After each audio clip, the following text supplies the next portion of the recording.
Hello everyone, I'd like to update you on the fig tree cutting progress. Fig trees are amazing. You can go from a cutting to fig fruit in under a year. Granted, you probably will only get 1 or 2 fruit in that first year, but compare that to most fruit trees which take at least 2 to 4 years to get going.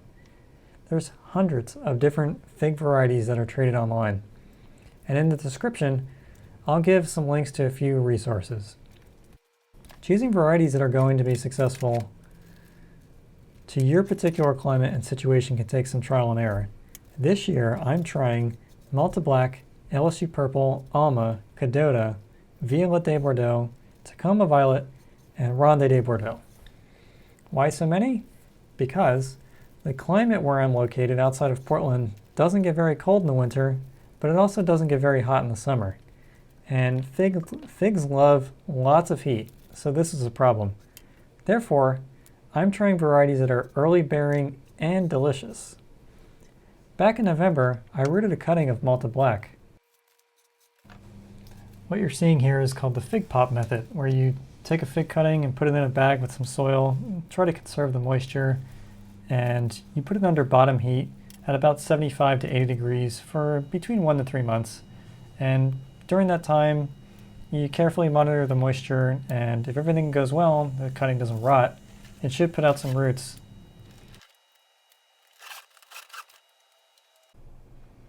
Here we are, back in November with the cutting.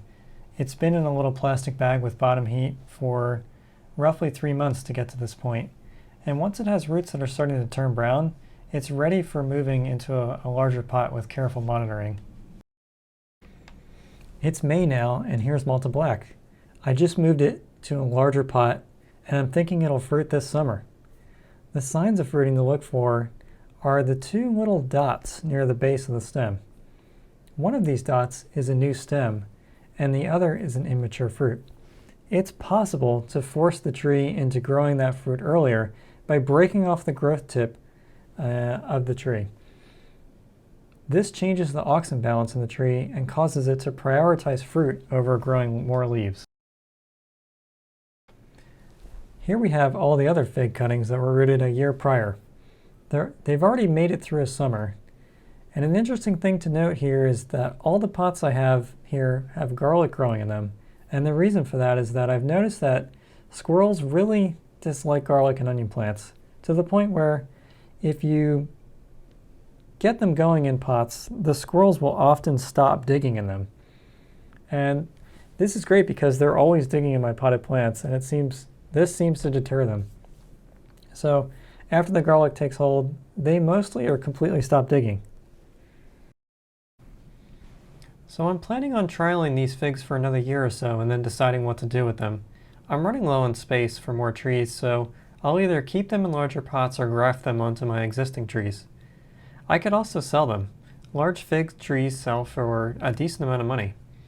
And if you're thinking of trying out figs in your garden or food forest, they're well worth it. The fruit is delicious and they're very fast to fruit.